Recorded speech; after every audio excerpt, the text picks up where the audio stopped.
नमस्कार, राज्यसभा टीवी में आपका स्वागत है। मैं हूं दीपक डोभाल।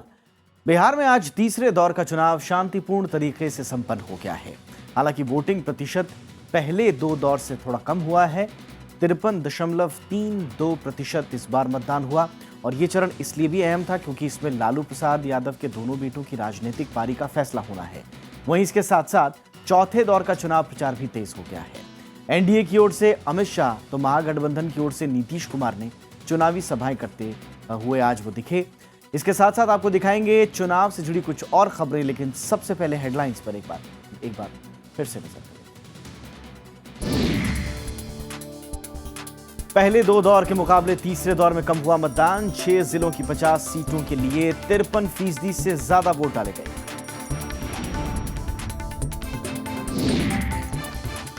ईवीएम में बंद हुई 808 उम्मीदवारों की किस्मत। लालू प्रसाद यादव के दोनों बेटों और बीजेपी नेता नंदकिशोर यादव समेत कई दिग्गजों की साख दांव पर।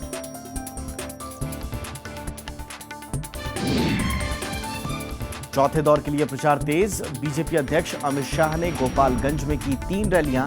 महागठबंधन की ओर से नीतीश कुमार ने भी भरी हुंकार।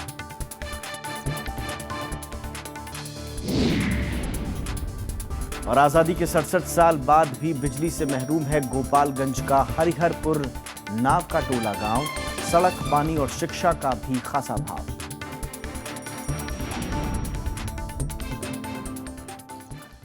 बिहार में तीसरे दौर का मतदान भी शांतिपूर्ण रहा। त्योहारों के चलते लंबे अंतराल के बाद हुए इस मतदान में लोगों ने अपने अधिकार का जमकर इस्तेमाल किया। 6 जिलों में हुए मतदान में 53% से ज्यादा वोट डाले गए। 2010 में इन जिलों में करीब 50% मतदान हुआ था।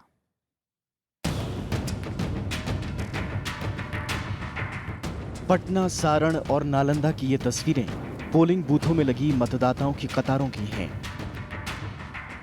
मतदाताओं में कुछ इसी तरह का उत्साह वैशाली, भोजपुर और बक्सर जिलों में भी दिखा। लोग सुबह से ही घरों से निकले और अपनी पसंद के नेता की किस्मत ईवीएम में कैद कर दी।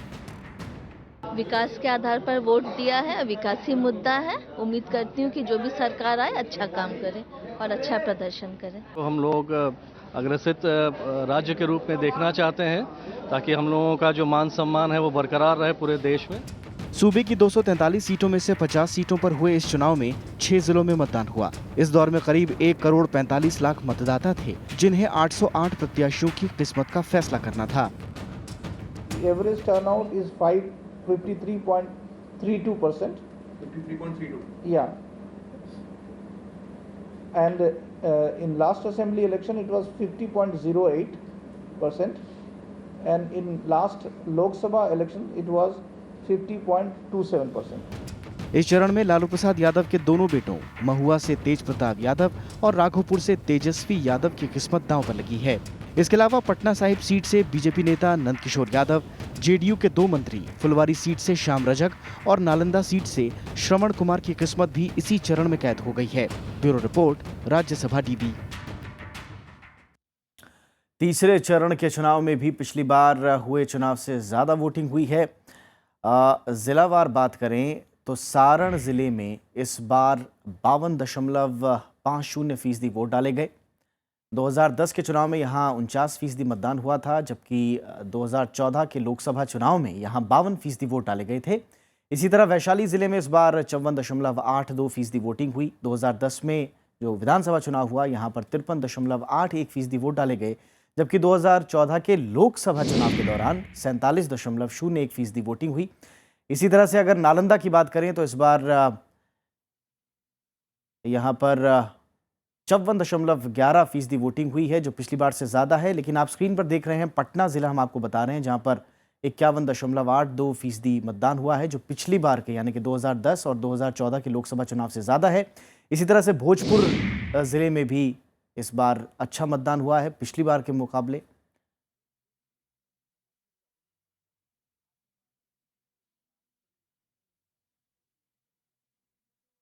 तो तीसरे दौर में 6 जिलों की 50 सीटों के लिए बुधवार को जमकर वोटिंग हुई।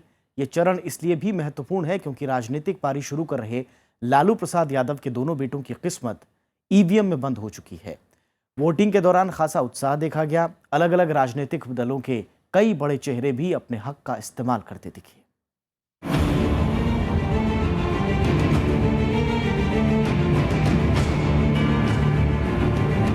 808 उम्मीदवारों की किस्मत मतदान पेटियों में अब कैद हो चुकी है। बुधवार को तीसरे दौर का चुनाव शांतिपूर्ण संपन्न हुआ, जहां एक ओर आम जनता में खासा उत्साह देखा गया, वहीं दूसरी ओर राजनीतिक पार्टियों के कई बड़े चेहरे भी अपने संवैधानिक हक का इस्तेमाल करते दिखे। एनडीए की ओर से छपरा में राजीव प्रताप रूढ़ी, तो पटना में पूर्व उप मुख्यमंत्री सुशील कुमार मोदी और केंद्रीय मंत्री रविशंकर प्रसाद ने अपने वोट डाले। वोट डालने के बाद बीजेपी के तमाम नेताओं ने महागठबंधन की हार और एनडीए की जीत का दावा किया। पूरे बिहार में बदलाव की जबरदस्त लहर चल रही है। बिहार की जनता इस बार जात पात से ऊपर उठकर बिहार के विकास के लिए आगे आ रही है। 2/3 की बहुमत से हमारा लीड है और ये तीसरे चरण में मेरा विश्वास है कि ये 3/4 की बहुमत तक जाएगा और हर हालत में बिहार में सरकार बनाएंगे। महागठबंधन की ओर से मुख्यमंत्री नीतीश कुमार ने बख्तियारपुर में मतदान किया, जबकि आरजेडी प्रमुख लालू प्रसाद यादव अपने परिवार के साथ पटना में वोट डालने पहुंचे। लालू के साथ उनकी पत्नी और पूर्व मुख्यमंत्री राबड़ी देवी, उनकी बेटी मीसा भारती और बेटे तेजस्वी यादव ने वोट डाला। सभी ने एक सुर में महागठबंधन की जीत का दावा किया।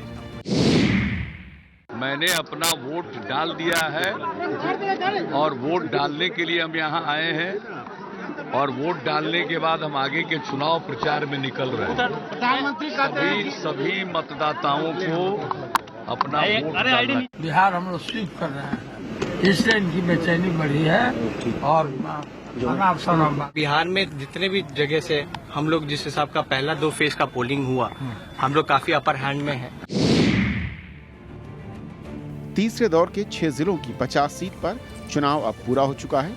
अब बारी है चौथे और 5वें दौर की, जहां 1 नवंबर और 5 नवंबर को मतदान होना है।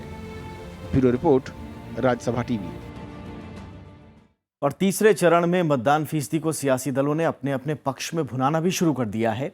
एनडीए नेताओं ने मतदान खत्म होते ही पटना में प्रेस कॉन्फ्रेंस की। बीजेपी नेता और केंद्रीय मंत्री रविशंकर प्रसाद ने इस चरण की 50 सीटों में से 40-42 सीटें जीतने का दावा किया।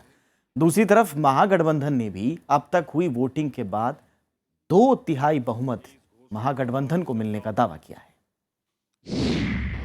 The support of the people of Bihar in the 50 constituencies has been truly extraordinary. और हम लोग का भी मोटा अनुमान है कि इन 50 सीटों में हम 40 से 42 सीट जीतेंगे। जो आकलन है उससे हम विश्वास पूर्वक कह सकते हैं कि हम 2/3 बहुमत के साथ महागठबंधन वहां सरकार बनाने जा रहा है। और चलिए इस वक्त पटना से हमारे संवाददाता शिशिर चौबे जुड़ चुके हैं। शिशिर, आज मतदान के लिहाज से अगर देखा जाए तो काफ़ी उत्साहजनक ये आंकड़े भी हैं, लेकिन बाकी जो 2 चरण हुए हैं, पहले 2 दौर जो हुए हैं, उससे जो कम थोड़ा सा फीसदी मतदान रहा है, क्या वजह मानते हैं? क्या शहरी लोग मतदान के लिए ज़्यादा उत्साहित नहीं दिखते?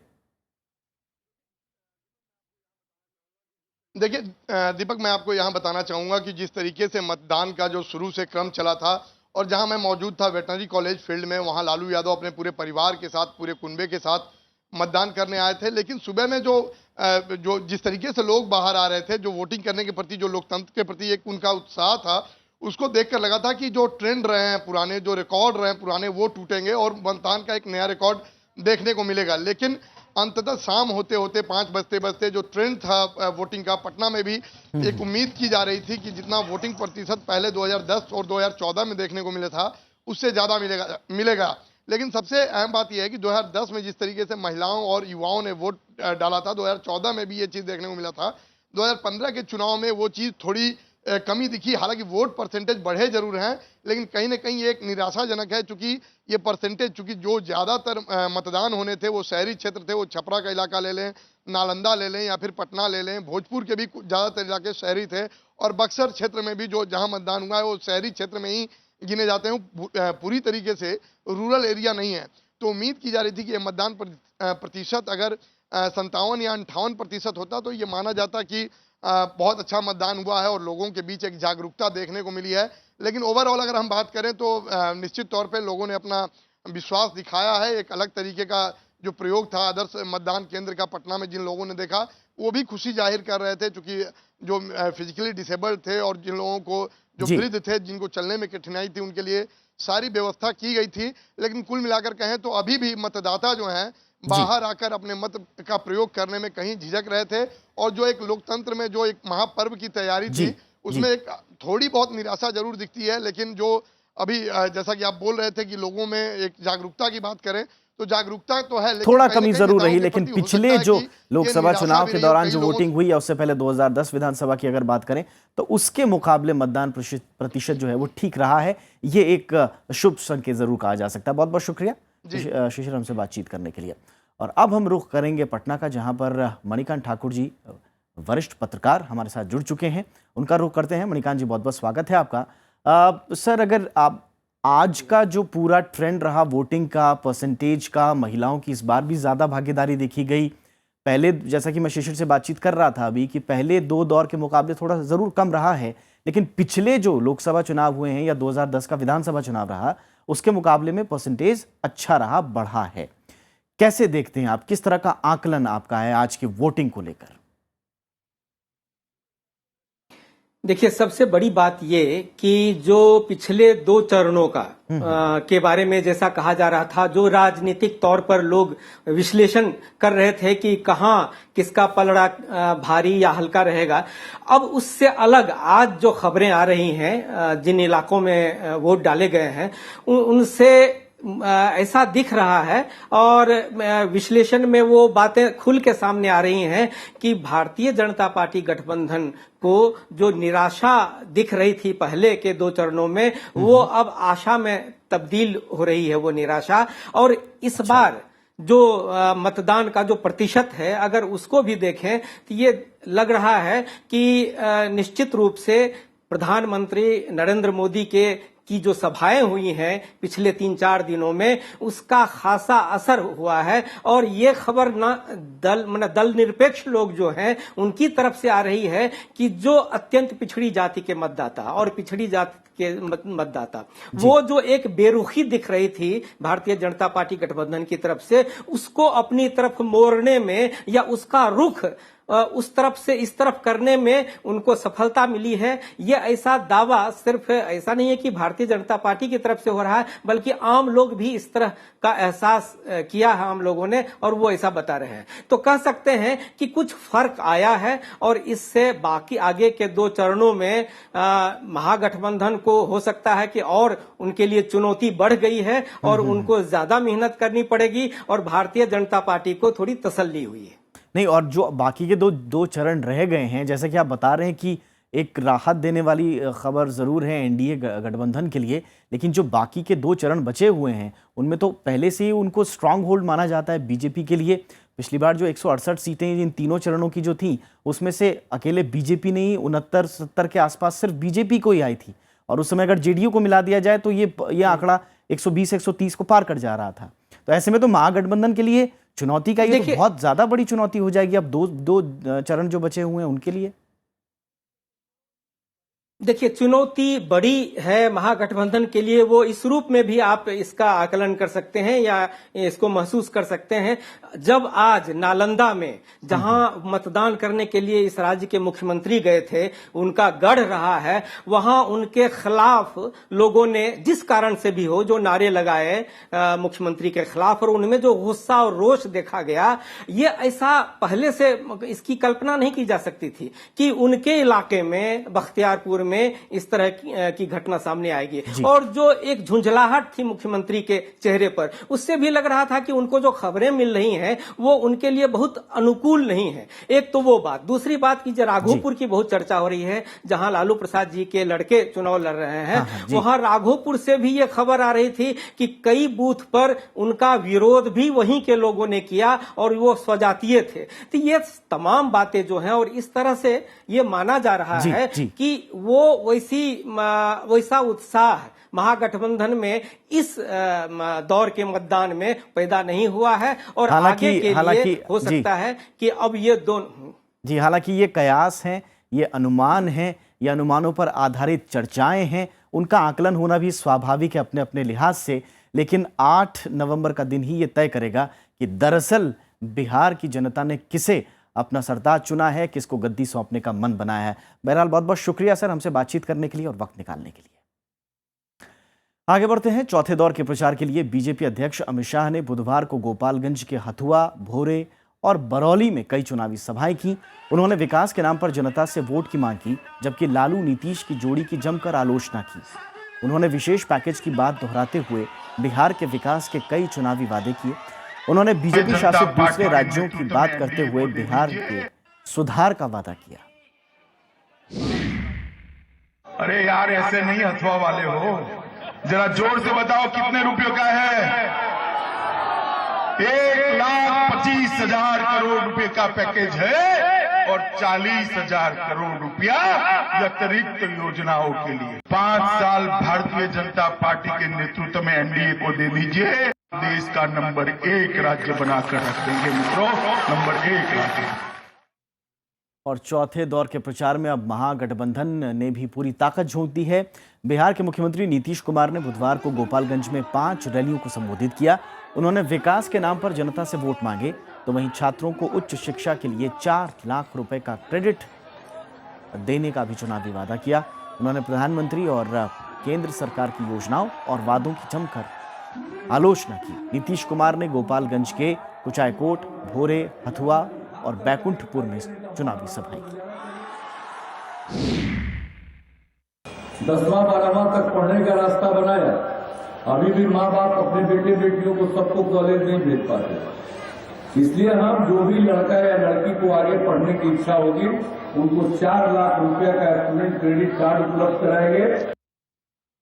गोपालगंज जिले में विधानसभा की 6 सीटों के लिए 1 नवंबर को वोट डाले जाएंगे, लेकिन कहीं बिजली, कहीं सड़क तो कहीं स्कूल बनाने की मांग के साथ गंडक नदी के कटाव से विस्थापित लोगों की मांग भी उठने लगी है। इनके अलावा भी यहाँ की जनता के नेताओं से कई शिकायतें हैं।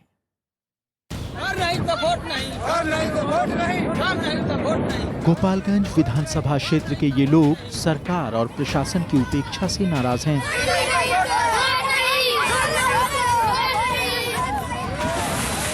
इनमें गंडक नदी के कटाव से विस्थापित हुए लोग भी हैं, जो बीते 6 सालों से एक अदद आश्रय की गुहार लगा रहे हैं। इनकी शिकायत है कि किसी ने इनकी सुध नहीं ली। चुनाव नजदीक हैं तो नेता वादे कर रहे हैं, मगर इन्हें अब किसी वादे का यकीन नहीं। 6 साल में ना कोनो प्रशासन आयल, ना कोनो सरकार आयल। नेता लोग आया ठीक है, लेकिन कोई नेता का वोट हम नहीं देंगे। नेता बोल रहा है सब हमको वोट दो, जिताइए, उसके बाद कॉलोनी या जमीन देंगे। कोई नहीं देता है जमीन, तो खाली ये आशा देता लो हमरा के वोट दो तब हम करे, तो हमने के ऐसे वोट देव सन। गोपालगंज विधानसभा के ही हरिहरपुर नौकाटोला गांव में आजादी के बाद आज तक बिजली नहीं पहुंच सकी। इसके अलावा कुछ गांव ऐसे हैं जहां मतदाता सड़क तो कहीं विद्यालय बनाने की मांग कर रहे हैं। लोगों का आरोप है कि नेताओं को चुनाव के समय ही जनता की याद आती है और चुनाव के बाद कोई वापस नहीं आता। न वहाँ उनके पास बीपीएल कार्ड है, न रहने का घर है, न उनका कोई देखभाल करने वाला है, न सुनने वाला है। गोपालगंज जिले में बैकुंठपुर, बरौली, गोपालगंज, हथुआ, भोरे और कुचायकोट 6 विधानसभा सीटें हैं, जिन पर चौथे दौर में 1 नवंबर को वोट डाले जाएंगे। Bureau report, Rajya Sabha TV. Bihar के कई इलाकों में कुछ ऐसे मसले हैं जो हर चुनाव में मुद्दा बनते हैं, लेकिन उनका हल नहीं हो पाता। मोतिहारी में पानी की किल्लत भी ऐसा ही एक मुद्दा है। ये समस्या बीते कई चुनावों में उठी, लेकिन शहर की आबादी आज भी 2 बूंद पानी को तरस रही है।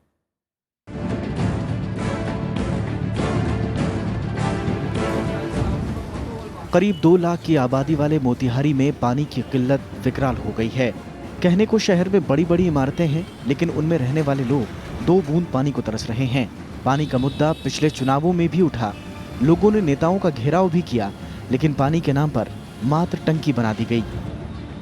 यहाँ पे शहरी आपूर्ति पूरी तरह से चौपट है। अरबों खरबों का पैसा आता है और कहाँ जाता है उसका कोई नामो निशान नहीं। 2 साल से बन के पड़ा हुआ है, ठीक है। अच्छा। अभी तक इसमें कोई माने आगे काम नहीं बढ़ा है और जस का तस पड़ा हुआ है, ठीक है। नल का पाइप लगा, लेकिन अभी तक कोई इसका चालू होने का कोई संभावना। शहर को पानी मुहैया कराने की ये विवादित योजना काफी पुरानी है। 2009-10 में ये तय किया गया कि शहर को 4 जोन में बांटकर पानी की टंकी, पाइपलाइनों और स्टैंड पोस्ट का निर्माण कर घर घर पानी पहुंचाया जाएगा। योजना को मार्च 2012 में पूरा होना था, लेकिन आज महज टंकी ही बन पाई है, वो भी आधा अधूरी। ताजुब ये है कि साल भर पहले विभागीय मंत्री ने इसका उद्घाटन भी कर दिया। हालांकि अधिकारी देरी के लिए कई तर्क दे रहे हैं। टोटल करीब 9.5 करोड़ के आसपास की योजना है चारों जोन का, एक साथ कलेक्टिव मिलाकर। और ये चारों जोन में काम कंप्लीट हो जाने से आपको पूरे अगरबा मोहल्ला, कृष्णपुरी को लेकर के फिर बेलीसराय, इसके बाद MS कॉलेज से बलुआ चौक, चंदवारी और इसके बाद बरियारपुर में हवाई अड्डा तक है। ये सारे वार्ड्स में जलापूर्ति हम लोग कर पाएंगे। वहीं राजनीतिक पार्टियां इस समस्या के लिए एक दूसरे पर आरोप लगा रही हैं। पिछली 3 बार से बीजेपी विधायक प्रमोद कुमार सरकार और प्रशासन पर जिम्मेदारी थोपते हैं। वहीं महागठबंधन के प्रत्याशी विनोद कुमार की माने तो स्थानीय नगर परिषद और विधायक ने पैसों की बंदरबांट कर डाली। 16 करोड़ का प्लान बना था, 10 करोड़ रुपया भी नगर विकास विभाग के माध्यम से दिया गया और टावर टंकी और अंडरग्राउंड जलापूर्ति योजना का काम भी प्रारंभ हुआ, लेकिन विभागीय अक्रमणता, विभागीय लापरवाही के कारण हम लोग तो लगातार इस पर सीरियल आवाज उठाते रहे। कई जगह पानी है ही नहीं और जो कई ऐसा मोहल्ले हम देखे हैं कि सप्लाई पानी का पाइप फूटा हुआ है और नाली का पानी उसमें इन कर रहा है। लेकिन इतना बुरा हाल है, इसलिए नगर पालिका से लेकर के विधायक तक का सब भ्रष्ट के कंठ में डूब गया है। करीब 10 करोड़ की इस योजना में अब तक आवंटित पैसे कहां गए, इसका जवाब फिलहाल किसी के पास नहीं है। मौजूदा चुनाव में ये मुद्दा फिर से उठ चुका है, लेकिन बात आरोप प्रत्यारोप और वादों से आगे नहीं बढ़ पाई है। Bureau report, Rajya Sabha TV. तो इसी के साथ लोकतंत्र 2015 में फिलहाल इतना ही। दीजिए इजाजत, नमस्कार।